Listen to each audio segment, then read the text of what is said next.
신랑 귀한 찬양 감사합니다. 하나님께서 기뻐 받으신 줄 믿습니다. 정말 어린아이와 같이 해맑은 표정으로 하나님을 따르겠다라는 또 귀한 찬양을 하나님께 올려주셔서 감사하고요. 저희들도 이런 마음으로 주님 앞에 나아가고 찬양하고 예배하는 한 분 한 분 되기를 간절히 소망합니다. 저희 교회 올해 표가 복음을 전하는 교회, 구원받는 이들이 늘어가는 교회라는 표로 지내고 있습니다. 그래서 우리 모든 성도님들이 마음에 생명 씨앗을 품고 기도하고 있습니다. 주님께로 데리고 와야 되겠다, 교회 함께 와서 예배 드려야겠다 라는 그 사람을 품고 우리가 함께 기도하고 있는데요. 여러분 어떻습니까? 교회에 데리고 오기가 그렇게 만만치만은 않죠. 이야기해도 들은 둥 마는 둥 이렇게 반응을 보이지 않는 그런 것들을 경험할 때 좀 힘이 빠질 수도 있겠다 여겨집니다. 그리고 때로는 제 교회에서 좀 이렇게 내가 누군가를 데리고 왔을 때 좀 이렇게 교회 분위기가 이 새로운 사람을 잘 맞이할 수 있는 무언가 이벤트가 있으면 좋겠다라고도 생각할 수 있을 것 같아요. 그래서 저희 교회가 5월 19일 날 주일날 교육부 주관으로 올영데이라는 날을 합니다. 교육부 주관으로 우리 어린 학생들이 음식도 먹고 활동도 하는 그런 프로그램을 준비했는데요. 우리 작년부도 예배드리고 함께 와서 이제 로비에서 이제 또 지하 1층에서 그런 활기찬 분위기를 보시면 또 좋은 날인 것 같아요. 그래서 1차적으로 5월 19일 날 우리 성도님들께서 마음에 품고 있는 그 생명 씨앗을 교회를 한번 초대하면 좋을 것 같고요. 특별히 여러분들이 품고 있는 생명 씨앗들 중에 이제 교회 학교에 올 수 있는 나이대 아이들이 있으면 특별히 5월 19일은 바로 그분을 위한 날입니다. 꼭 여러분들께서 한번 초대해 주셨으면 좋겠고요. 그리고 제가 이제 여러분들에게 오늘 말씀 전에 소개해 드리고 싶은 그 모임이 있는데요. 이게 이제 저희 교회에서 주관하는 건 아닙니다. 저희 교회에서 4월 22일 날 하나님 나라 복음 네트워크에서 하는 공개 강좌를 저희 교회에서 했었는데요. 그 단체에서 지금 이제 교회를 나오고 있지 않는 사람들을 위해서 모임을 하나 만들었습니다. 그 모임의 이름이 His Table at 남대문이라는 모임이에요. 어떤 모임이냐면 예수께서 사람들을 초대하여 즐기셨던 식탁처럼 우리도 더불어 나누고 즐기는 테이블, 함께 먹고 이야기를 나누는 그런 모임을 지금 준비한 거예요. 그곳에서 예수 믿는 사람들이 우리들은 무엇을 믿는 사람들인지, 예수를 믿는다는 것은 어떤 것인지를 편하게 이야기하고, 또 그 자리에 참석한 교회를 다니고 있지 않는 이들도 왜 내가 교회를 가지 못하는지, 내가 어떤 게 궁금한지 그런 이야기를 자유롭게 할 수 있는 식탁 자리를 마련했습니다. 이번 주 목요일부터 6주간 시작하는데요. 매주마다 주제가 다양합니다. 특별히 이번 주일은 난 믿을 수가 없어요. 믿고 싶지만 교회에서 말하고 있는 그런 내용들을 믿을 수가 없다라고 생각하면서 교회를 나오고 있지 않는 분들, 이번 주에 오시면 딱이다라는 거죠. 그 주제를 가지고 이야기를 진솔하게 나눈다라는 겁니다. 무엇과 함께요? 맛있는 음식과 함께. 그리고 다음 주 16일에는 내 삶에 어떤 의미가 있을까? 의미를 찾지 못해서 방황하고 있는 사람들에게 또 적합한 날이다라는 거죠. 이러한 주제로 이제 6번 모이는데요. 6번 다 오셔도 좋고 한 번만 가셔도 좋습니다. 중요한 것은 우리 성도님들이 마음에 품고 있는 그 생명 씨앗을 초대해서 갈 수 있는 그 자리가 마련되었다라는 거죠. 저희 교회가 마련한 게 아니라 하나님 나라 복음 네트워크이라는 곳에서 이런 자리를 마련하고 지역 교회 교인들을 초대한 겁니다. 자, 그러면 여기에 어떻게 참여할 수 있나요? 참여할 수 있는 사람은요, 먼저 예수 믿는 사람, 우리 성도님과 그리고 그 성도님만 참여할 수 없고요. 그 성도님은 반드시 우리 교회 말로는 생명 씨앗, 이곳 단체 말로는 찾는 이, 복음을 찾는 이, 삶의 의미를 찾는 이, 생명 씨앗, 그분을 데리고 가는 겁니다. 한 명도 좋고 두 명도 좋고. 그러니까 나만 갈 수 없지만 나와 내가 품고 있는 생명 씨앗을 데리고는 갈 수가 있다라는 거죠. 그럼 여기서 이제 어떤 모임을 하냐면요, 말씀드린 대로 이제 식탁 모임을 가지고요. 시간은 5월 9일 목요일 7시부터 시작하고요. 장소는 서울시청역에 있는 김정철 홀이라는 정림건축 9층에서 모입니다. 이곳에서 모이고요. 참여비는 없습니다. 주차비도 무료입니다. 누구만 데리고 가면 될까요? 나 혼자가 아니라 내가 품고 있는 생명 씨앗을 데리고 이제 가면 되는 거죠. 그럼 여기서 이제 참석한 사람은 무엇을 하냐면, 참석한 사람들은 이 히스 테이블에서 준비한 음식을 먹고 주제가 있는 이야기를 듣고, 이번 주 주제는 나는 믿을 수가 없어요 라는 그 주제를 가지고 이야기를 듣고, 그리고 자신의 진솔한 대화를 하는 그런 자리이다라는 거죠. 저는 개인적으로 이 모임이 너무너무 유익할 것 같아요. 그래서 저도요, 제가 찾는 이를 데려가지 못하면 참석하고 싶어도 참석할 수가 없습니다. 그런데 여러분들께서 찾는 이가 생명 씨앗이 있고, 그 생명 씨앗이 이번 주 목요일 저녁 7시부터 9시 반까지라고 하는데, 먼저 가셔도 되죠. 7시부터 시작을 하는데 거기에 맞춰서 가실 수 있으면 너무 좋은 기회입니다. 그래서 이 단체에서요, 이 초대 엽서를 준비했습니다. 엽서를. 그래서 여러분께서 이 엽서가 뒤에 나가시다 보면 있는데요, 거기서 여러분들께서 받으셔가지고 초대하는 글을 적으시고 여러분들의 생명 씨앗에게 주면서 이번 주 목요일 날 나와 함께 이곳에 가셔가지고요, 음식도 드시고 그분과 함께 이야기도 나누시고, 또 거기서 들려주는 이야기도 듣고, 또 여러분들이 데리고 간 그 생명 씨앗이 하고 싶은 이야기도 자유롭게 할 수 있는 그런 분위기에 있습니다. 그러니까 여러분들께서 그곳에 한번 여러분의 생명 씨앗을 초대해서 참석하시면 좋겠습니다. 그럼 이제 그분이 교회 오기 전에 그런 곳에 참석해서 마음이 열리면, 그죠? 그럼 이제 저희 교회로 여러분의 생명 씨앗을 데리고 오시면 되겠습니다. 너무 좋은 기회이거든요. 주저하지 마시고, 신청하기를 원하시는 분은 이 지금 미적미적 거리다가는 자리가 다 차버립니다. 그래서 오늘 말씀을 듣고 마음에 감동이 있으면 여러분의 교구 목사님들에게 요청을 하셔서 신청하시든지, 아니면 나눠드린 그 이제 자료에 보면 정원장을 통해서 아마 받으실 건데요, 받으신 분도 있을 것이고, 그 신청할 수 있는 링크가 있습니다. 그 링크를 통해서 신청하시면 되겠습니다. 광고를 듣고 마음의 움직임이 있으시면 주저하지 마시고 한번 데리고 가 보시면 좋겠습니다. 네, 이상이고요. 여러분, 이번 주에 저희 한절 외침은 성령 하나님의 인도하심을 따라 복음을 전하겠습니다 라는 외침입니다. 누구의 인도하심을 따라? 성령 하나님의 인도하심을 따라. 무엇을 전한다고요? 복음을 전하겠습니다. 우리 다 같이 한번 가슴에 손을 얹고 우리 다짐하는 마음으로, 결단하고 기도하는 마음으로 함께 한절 외침을 외치겠습니다. 시작. 성령 하나님의 인도하심을 따라 복음을 전하겠습니다. 아멘. 4월에 그 벚꽃이 한참 필 때요, 여의도로 잠시 산책을 나갔습니다. 많은 사람들이 그 산책길을 걷고 있었어요.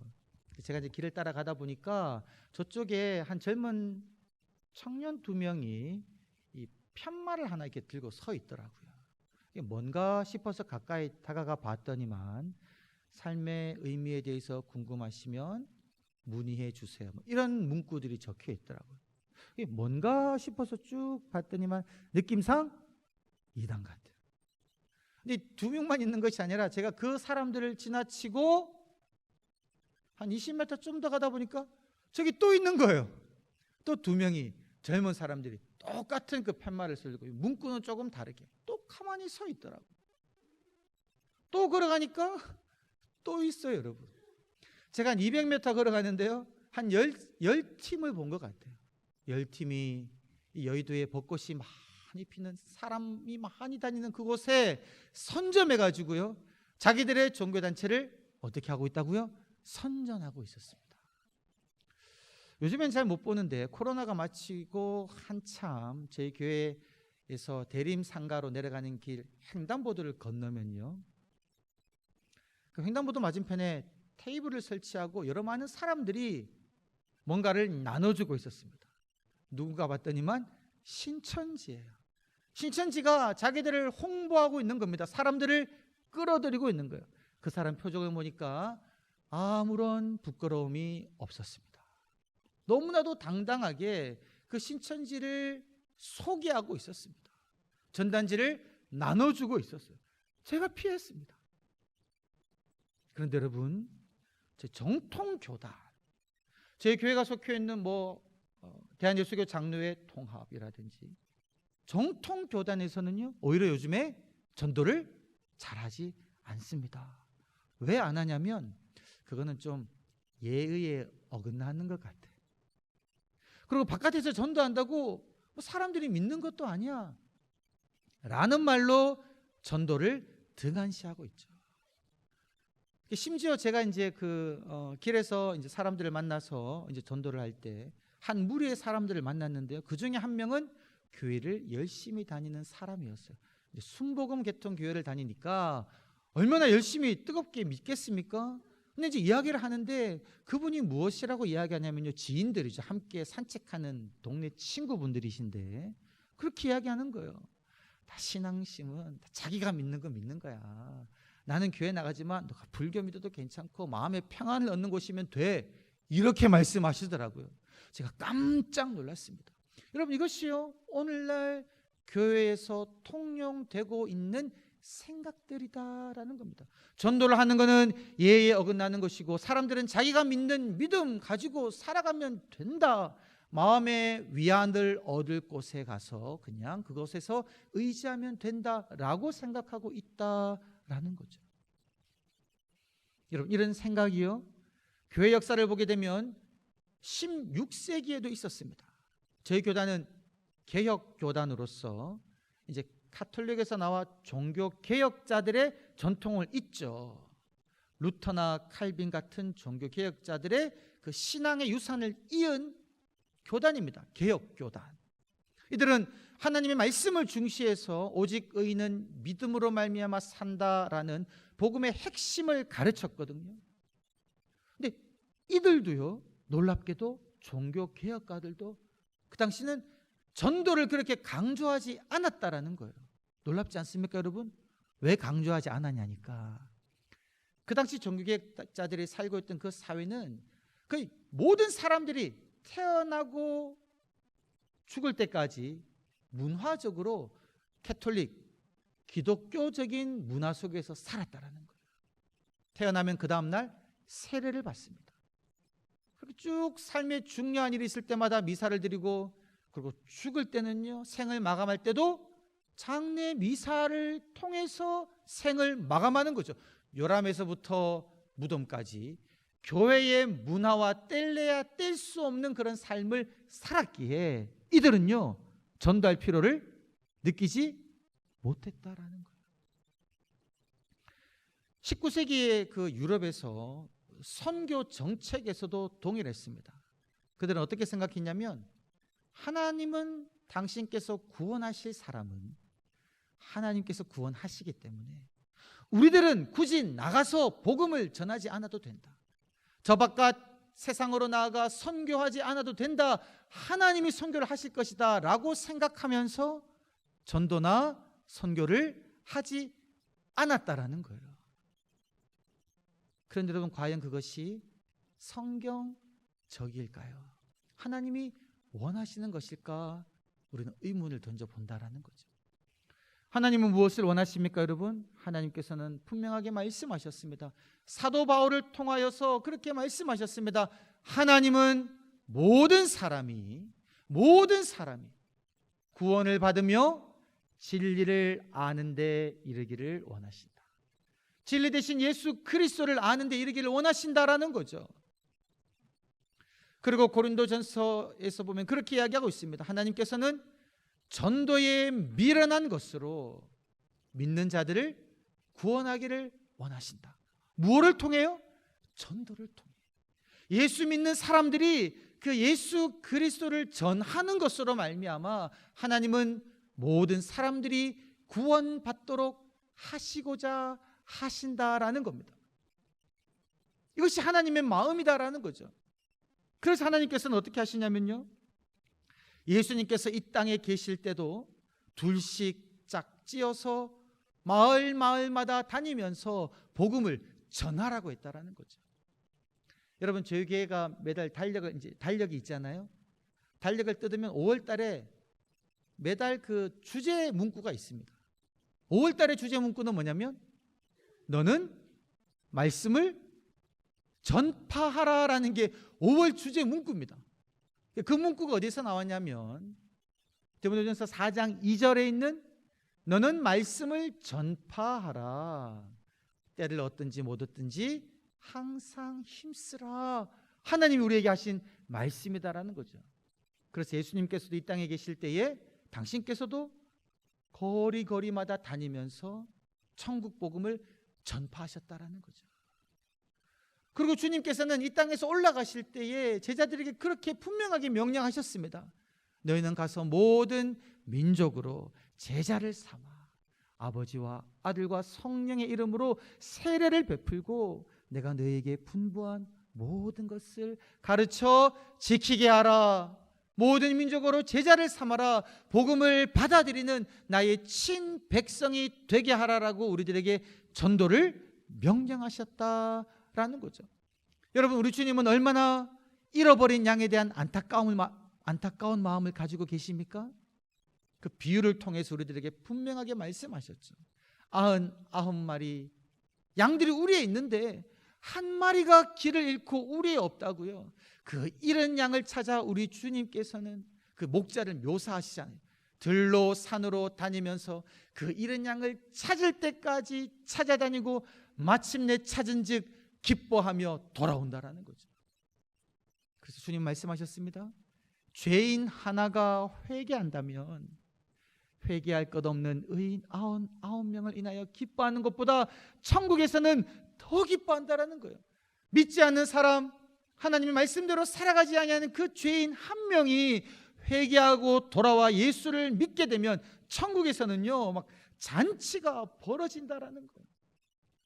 이것이 분명히 우리 주님께서 성경을 통해 우리들에게 하신 말씀이다라는 겁니다. 여러분, 우리 마음속에 누가 내재하고 계십니까? 성령님이 내재하고 계시죠. 여러분이 내주하시는 성령님께서는요 우리의 삶을 인도하십니다. 중요한 삶의 결정을 내려야 될 때 성령님께서 우리들에게 지혜를 주십니다. 위험이 있을 때 우리를 보호하십니다. 이렇게 인도하시는데요, 그 인도하시는 여러 걸음 중에 중요한 인도하심이 있습니다. 성령님은 우리를 어디로 인도하시냐면요, 주님을 알지 못하는 사람에게로, 복음이 필요한 그 한 사람에게로, 하나님의 마음이 머무시는 그 한 사람에게로 우리 안에 내주하시는 성령 하나님께서는요 우리의 삶의 발걸음을 인도하신다라는 겁니다. 오늘 말씀을 보게 되면 빌립이 그러한 것을 경험했습니다. 여러분, 빌립은 성령으로 충만했죠. 내주하시는 성령님의 인도하심을 받는 사람이었습니다. 성령님께서 빌립에게 어떻게 합니까? 주의 사자가 와서 빌립이 사마리아에서 사역을 잘 하고 있는데 빌립아, 그곳에서 떠나 일어나서 예루살렘에서 가사로 내려가는 길로 가라라고 말씀하십니다. 남쪽 방향으로 이동하라라는 거죠. 왜인지는 몰라요. 주의 사자가 빌립에게 그 명령을 합니다. 그리고 29절을 보니까 무엇이라고 명령합니까? 빌립이 그 명령에 순종해서 가서 보니까 에티오피아 사람 4씨가 있는데 그에게로 가라라고. 그가 타고 있는 병거에게로 가라라고 우리 성령님이 말씀하셨다라는 거예요. 누구에게요? 빌립에게. 여러분, 왜 하나님의 사자가 혹은 주님의 영이 그리고 성령님께서 사마리아에서 사역을 잘 하고 있는 빌립에게 감동시키셔서 이 이디오피아 사람 내시를 만나게 하셨겠습니까? 지금 하나님의 관심이 누구에게 있는 겁니까? 예루살렘에서 자기 고국으로 내려가고 있는 이 이디오피아 사람 내시에게 하나님의 관심이 있다라는 거예요. 여러분, 오늘 성경에 등장하는 이 이디오피아 내시는 어떤 사람처럼 여겨지십니까? 에티오피아 여왕 간다게의 모든 국고를 맡아 관리하는 관리라고 보니까, 그리고 병거를 타고 가고 있으니까 이 사람이 아주 사회적 지위가 높은 그런 사람으로 보이지 않습니까? 내가 감히 범접할 수 없는 모든 것을 갖춘 사람처럼 보이지요. 그래, 찬찬히 보면 이 사람이요, 세상적인 시각으로는 한 나라의 관리, 고급 관리고 모든 것을 다 갖춘 사람인 듯 보이지만 그 심령은 지금 갈급함으로 가득 차 있습니다. 진리를 알고 싶어 합니다. 하나님을 만나고 싶어 합니다. 그런데 어떤 제약 때문에 하나님에게 나아가지 못하는 그런 아쉬움을 그 마음에 품고 있는 사람입니다. 여러분, 이 사람은요, 이방인이지 않습니까? 이디오피아 사람이죠. 그리고 이 사람은 내시라는 거예요. 환관입니다. 근데 이 사람이 어디로 왔다 그럽니까? 예루살렘으로 예배하러 갔다고 그래요. 근데 여러분, 예루살렘 성전에 예배하러 갔는데 이 이디오피아 내시가 성전 안으로 들어갈 수 있었을까요? 아마 없었을 겁니다.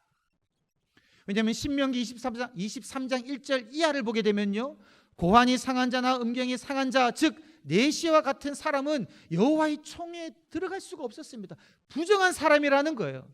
그리고 모압과 암몬 같은 이디오피아도 포함이죠. 이방인들은요, 성전 안으로 들어가서 제사를 드릴 수가 없었고 그냥 이방인의 뜰에 머물러 있었어야 했습니다. 이 이디오피아 내시, 하나님을 만나기를 원했고 예배하기를 원했지만, 그래서 예루살렘 성전으로 왔지만 그는 유대인들의 규례 때문에 마음껏 예배해 드릴 수 없는 그런 상태에 있었다라는 거죠. 여러분, 또 놀라운 거는요, 이사야 56장 3절부터 7절 말씀을 보게 되면 하나님은 이사야 예언자를 통하여 이 어떤 규정들을 이렇게 넘기셨습니다. 어떻게 보면 바꾸셨어요. 이사야 예언자가 어떻게 예언했냐면요, 그때에는 이방인과 고자도 하나님을 경외하는 자는, 하나님을 섬기는 자는 그가 드리는 예물을 하나님께서 받으실 것이다 라고 말씀하셨습니다. 나의 성산에 와서, 나의 성전에 와서 너희가 드리는 예물을 내가 받을 것이다 라고 하나님은 분명하게 이사야 예언자를 통하여 말씀하셨음에도 불구하고 이 당시 예루살렘 그 성전을 지키는 그 제사장, 그 무리들은요, 이사야 예언의 말씀은 듣지 아니하고 규정에 매여서 이런 이방인들, 내시들, 하나님을 예배하기를 간절히 원하지만 그 안으로 들이지를 않았다라는 거예요. 이 사람에게 하나님의 관심이 있어서 지금 성령님께서는 빌립을 그 이디오피아 이방인 내시에게로 보냈다라는 겁니다. 여러분이 하나님의 보내심에 빌립이 어떻게 합니까? 순종합니다. 일어나 가라라고 하시니 빌립은 묻지도 않고 따지지도 않고 그냥 사마리아 사역을 내려두고 일어나 갑니다.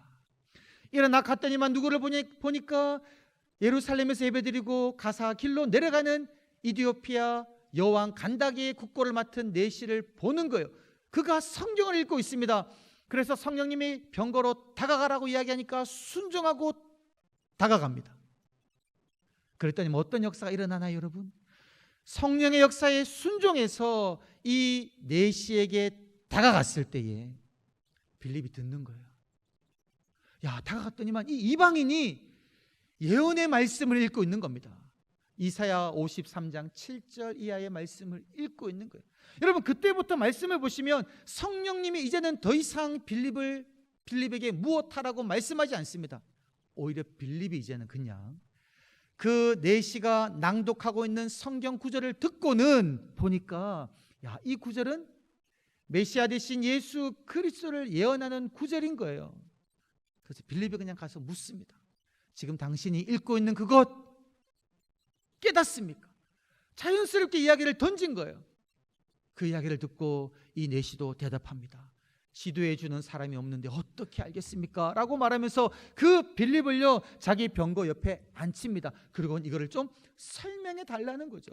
거기부터 대화가 시작되어 가지고요 빌립은 이 성경 구절부터 시작해서 메시아 되신 예수 그리스도를 증거한 거죠.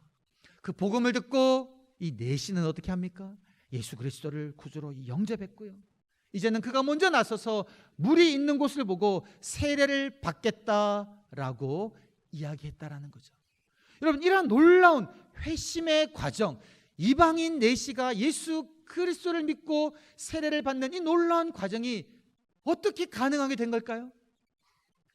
가라라고 명령하시는 성령님의 그 말씀에 순종하고 간 빌립의 발걸음으로 인하여 이런 역사가 일어났다라는 겁니다. 여러분, 지금 세상 속에서는요 우리가 알지는 못하지만 세상 속에서 인정받고 있는 고위 직에 있는 사람이라고 할지라도 지금 그 영혼은 진리를 찾기 위하여 헤매고 있는 사람이 분명히 있다라는 겁니다.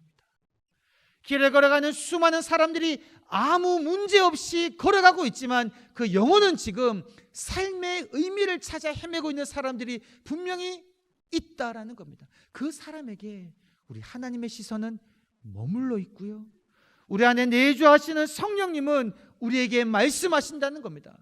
저 사람에게 가서 나의 복음을 증거하지 않겠니? 그 명령에 순종할 때 여러분, 놀랍게도 대화의 물꼬가 열리면서 나도 놀라게 내 안에 있는 예수 그리스도를 증거하는 역사가 일어난다라는 사실입니다. 여러분, 우리들은 그렇게 이제 생각하죠. 전도는 하기 어렵다, 말하기가 너무너무 힘들다. 왜 그렇습니까? 결과를 내가 내려고 하기 때문에 그러합니다. 내가 말을 전하면, 복음을 전하면 이 사람이 믿어야 된다고 생각하는 거죠. 그러나 여러분, 내가 복음을 전했어도 그 사람이 믿게 하시는 분은 나의 영역이 아니라 하나님의 영역이십니다. 하나님은 그저 우리를 보내셔가지고요 이 복음을 전하라고까지만 말씀하신다라는 거예요.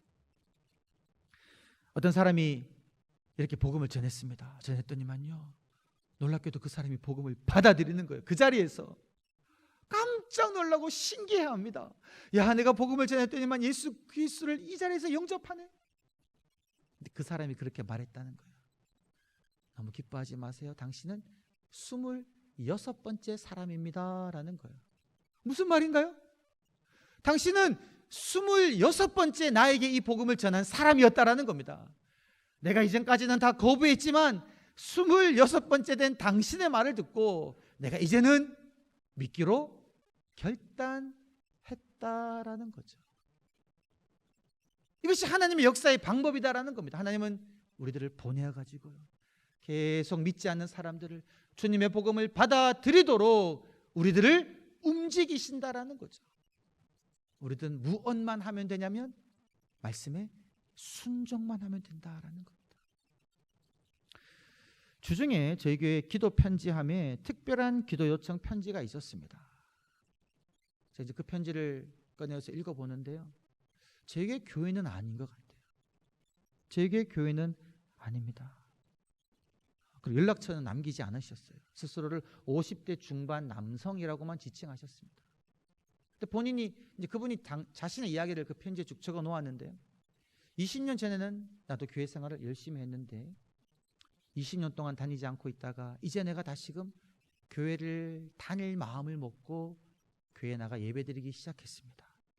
그런데 다시 믿음 생활 시작하려고 교회 나가 예배드리지만 기도도 하지만 기도도 잘 되지 않고 믿음도 회복되지 않는 것 같습니다. 더구나 지금 건강이 나빠져서 그리고 나의 생활 환경도 어려워져서 이제는 교회도 다니기 힘든 상태입니다. 그런 기도 제목을 적어 놓았어요. 건강과 환경의 문제에서 완전히 벗어나 교회에 다닐 수 있도록 기도를 부탁드립니다. 제 힘으로 해결하기에는 문제가 너무나 심각합니다. 꼭 기도 부탁드립니다. 라고 편지를 적으셨어요. 너무나 안타깝게도 연락처를 적어 놓으시지 않으셨더라고요. 제가 이분 편지를 놓고 기도를 드립니다. 기도를 드렸습니다. 여러분들에게도 기도 부탁을 드립니다.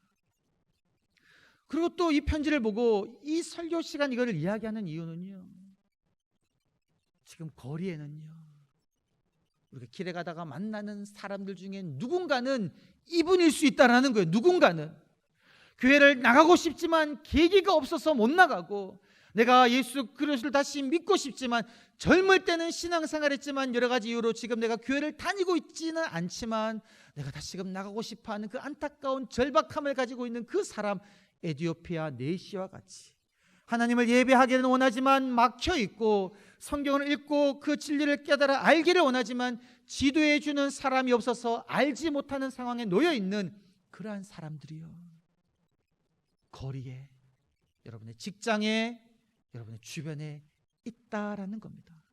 하나님의 시선은 그분들을 보고 있습니다. 그래서 여러분들에게 말씀하십니다. 가서 나의 복음을 전하라.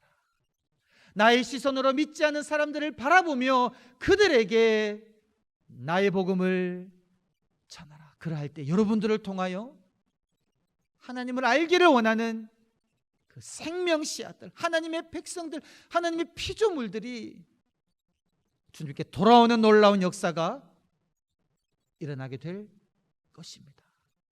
이러한 역사를 경험하시는 저와 여러분이 되시기를 주의 이름으로 간절히 축원합니다.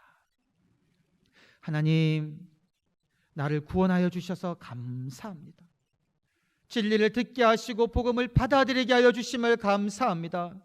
이 진리를 알지 못하고 세상 속에서 고통 가운데, 절망 가운데, 걱정 가운데, 염려 가운데 살아가고 있는, 삶의 희망과 소망이 없이 살아가고 있는 그 사람들에게 다가가 주의 복음을 증거하게 하여 주시고 구원받는 놀라운 역사들이 일어나게 하여 주옵소서.